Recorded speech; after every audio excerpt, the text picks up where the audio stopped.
విశాఖపట్నంలో సంచలనం రేపిన Joy Jemima honey trap case మరో కీలక మలుపు తిరిగింది. నిందితురాలు జాయ్ జమీమాకి మద్దతుగా అమలాపురం మాజీ ఎంపీ హర్షకుమార్ రంగంలోకి దిగారు. జాయ్ జమీమా ఈ కేసులో బాధితురాలని, కానీ విశాఖ పోలీస్ కమిషనర్ ఆమెనే నిందితురాలుగా మార్చారని హర్షకుమార్ ఆరోపించారు.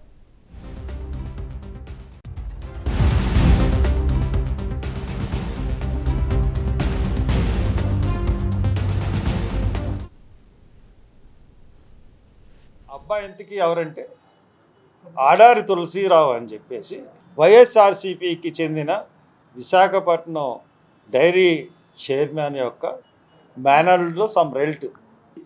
అమ్మాయి వెనకాల ముఠా ఉందని చెప్పి, అమ్మాయి వెనకాల హనీ ట్రాప్ అని చెప్పి రకరకాల ఒక అమాయకురాల అమ్మాయికి అఫైర్స్ ఉన్నాయి. అంతకుముందు 2 అఫైర్స్ ఉన్నాయి. ఆ 2 అఫైర్స్ గురించి అమ్మాయి కొన్ని కేసులు కూడా పెట్టింది. ఈ విషయాలన్నీ కూడా అబ్బాయికి చెప్పిన తర్వాతే అబ్బాయి వాళ్ళ పేరెంట్స్కి తెలియకుండా ఇండియా వచ్చాడు.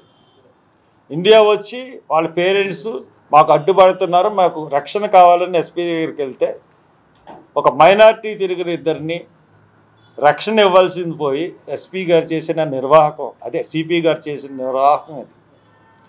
దీంట్లో సిపి గారి యొక్క ఇంటర్వ్యూలన్నీ కూడా నేను చూశాను. సిపి గారు చేసింది మామూలు తప్పు కాదు.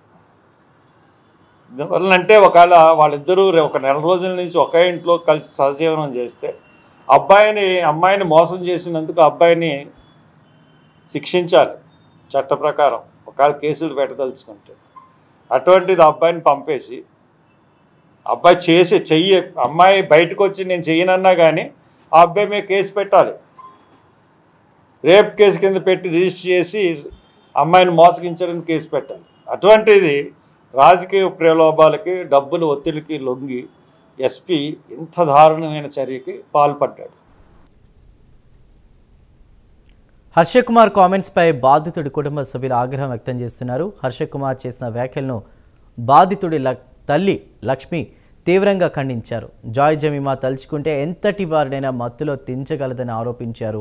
జాయ్ జమీమాపై హర్షకుమార్ ఎందుకు సానుభూతి చూపుతున్నారో అర్థం కావడం లేదన్నారు. హనీ ట్రాప్ వ్యవహారంలో హర్షకుమార్ ముఖ్య పాత్ర పోషించి ఉండాలని లక్ష్మి అభిప్రాయపడ్డారు. కిలాడి లేడీ బాధితుల్లో ఎంతోమంది అనారోగ్యానికి గురయ్యారని, దీనిపై విచారణ చేపట్టాలని పోలీసులను కోరారు. వితిన్ షార్ట్ టైంలోని ఆ అమ్మాయి మా అబ్బాయిని ట్రాప్ చేసి మేము మా అబ్బాయిని రక్షించుకునే క్రమంలో మేము ఇంత ఫైట్ చేసి ఇంత చేస్తునే టైంలోని ఇప్పుడు సిపి గారు ఏదో డబ్బులు తీసుకొని మాకేదో హెల్ప్ చేశారు అని అభియోగంపై నేను ఈరోజు ఇలా బయటకు వచ్చాను. ఎందుకంటే అంత సిన్సియర్ ఆఫీసర్స్ ఈ రోజుల్లో దొరకటం నిజంగా చాలా కష్టమండి. ఎందుకంటే నేను ఎన్నో బయట చూస్తూ ఉంటాము. అసలు అలాంటిది న్యాయం జరక్క ఎంతోమంది అవుతున్న టైంలోని నిజంగా పిల్లోడిని సేవ్ చేశారు. నిజంగా ఎక్సలెంట్ అండి. మన పోలీస్ కమిషనర్ గారు కానీ, భీమిలి సిఐ కానీ, ఎస్ఐ గారు కానీ, ఏసీపీ గారు కానీ, టాస్క్ ఫోర్స్ అప్పలనాయుడు గారు కానీ అందరూ కూడా హెల్ప్ చేశారు. నిజంగా ఇలాంటి చీడ పురుగుల్ని పట్టుకోవడం వల్ల ఇంకొకరికి ఇలాంటి న్యూసెన్స్ లేకుండా, ఇలాంటి ప్రాబ్లం లేకుండా ఉంటుందని నేను అనుకుంటున్నాను. నాతో పాటు నేనే కాదు, నాకన్నా ముందు సఫర్ అయిన బాధ్యులు కూడా 4 ఆల్రెడీ కేసులు పెట్టున్నారు. వాళ్ళు పెట్టిన వాళ్ళు కూడా ఒక అబ్బాయిని అయితే వాష్రూమ్లో పెట్టి లాక్ చేసి మిక్సీలో వేలు పెట్టి అలాంటి ఇష్యూస్ కూడా వాళ్ళకి అయ్యి ఉన్నాయి. క్యారెక్టర్ ఏంటో మీకు అర్థం అవ్వాలి కదా. ఇప్పుడు ఒక హనీ ట్రాప్ అంటే నా ఒక విషయంలో జరిగిందే కాదు కదా, ప్రతి విషయంలోనే అదే జరిగింది. Same situation, same carrot juices, same స్ప్రేలు అన్నీ అలా అవుతున్న టైంలోని ఇంకా ఆ అమ్మాయిని ఇంకేమని మేము చెప్పమంటారు? మరి ఆ అమ్మాయికి ఉన్న ఈ ఏమైనా బ్యాక్ సైడ్ ఆల్రెడీ బోల్డ్ ముఠా ఉందని ఇదని అదని అంటున్నారు కదా, అందులో ఏమైనా ఒక సభ్యులై ఉండొచ్చు, అందులో ఒక సభ్యులయ్యి ఉండొచ్చు అతను.